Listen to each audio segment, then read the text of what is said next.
That's my hood prop.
I think I'm actually going to work on it right there for now because it's going to be way too difficult to get it up that ramp into the garage.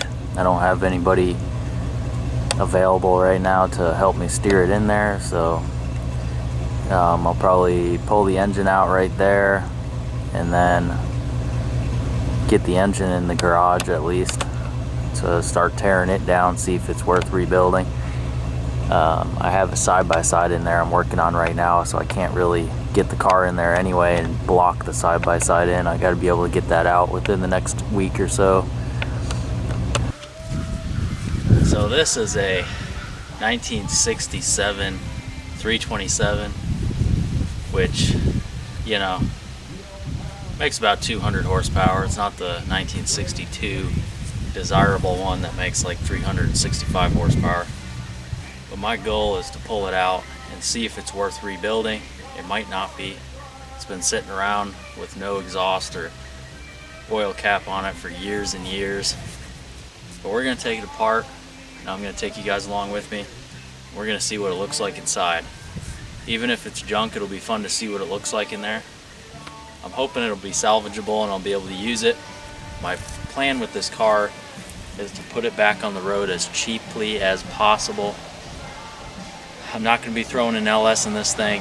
I'm going to be keeping it old school with the small block Chevy and just going to be replacing stuff that really needs to be replaced. Of course, if I build this engine, I'll be putting a cam in it, but you know, everything I do on the car is going to be bare minimum. It's not getting any interior work except seats, and it's just going to be the low buck as low buck as you can possibly get with getting a car back on the road. You see too many projects that sit around in the garage for 10 years as they're trying to restore it to factory specs.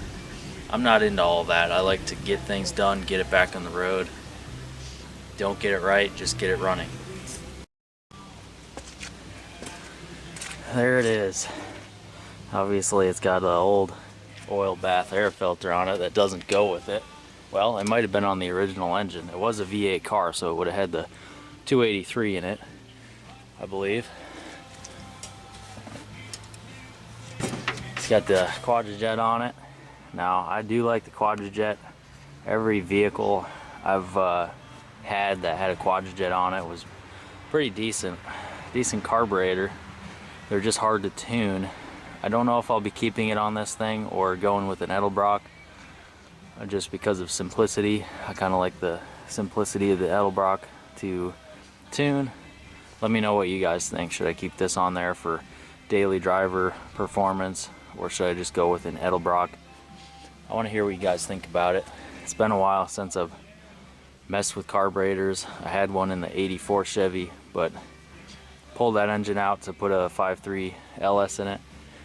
So I didn't really mess with it much, but now I'm going to be diving back into the old school stuff with this thing and messing around with carburetors and stuff. Obviously this thing's been sitting around for a long time.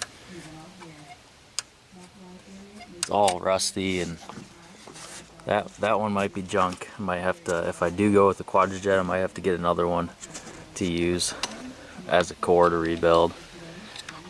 That one's just been sitting out in the elements for so many years. But you see what I mean here is no oil cap. Well, actually this is where the PCV valve would go, but no PCV valve, no dipstick. The dipstick hole down there is full of mud daubers.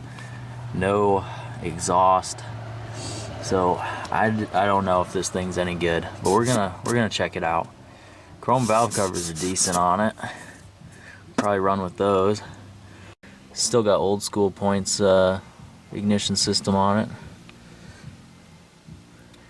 But yeah, we're gonna dig into this thing, see what's going on. But yeah, no cooling system. I mean, there could be just, the oil pan could be full of dirt. Obviously it looks like it's had a Craigslist rebuild on it fairly recently with the Chevy orange, but you know, you can always tell when all the bolts and stuff are painted. It's just been rattle canned. I doubt anything's been done internally, but we'll see. Maybe someone's put a cam in it. I don't know. It's a mystery. Well, I think I got everything unbolted. Got the engine mounts in the front here unbolted. All the bolts are coming right off, surprisingly. Transmission mounts are off. I cut some wire, few wires there were, because I'm gonna have to run new wiring in this car anyway. So it doesn't really matter, but look how crunchy these are. They just snap. Now I just gotta hook up this leveler on here, figure out where to bolt it to. Probably just use the manifold bolts. There's no little hooks or little holes on this engine here to hook an engine hoist to, so get her out of here.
it is. That looks like the original 3-speed 57 Chevy transmission. It looks really decent, but we'll see what it looks like inside. It's the inside that counts. Well, I got the transmission off. I want to show you guys something pretty interesting. That sticker is on there, so I think it's safe to say that this car was never driven with this clutch. Probably never driven with this engine either. So this is a brand new clutch, obviously rusty and probably no good, but somebody gave up on this project. Kind of sad. Okay, I'm actually really surprised with how clean this is. This might have actually been rebuilt, or the head's at least redone. This looks like it was run, but the heads are like mint.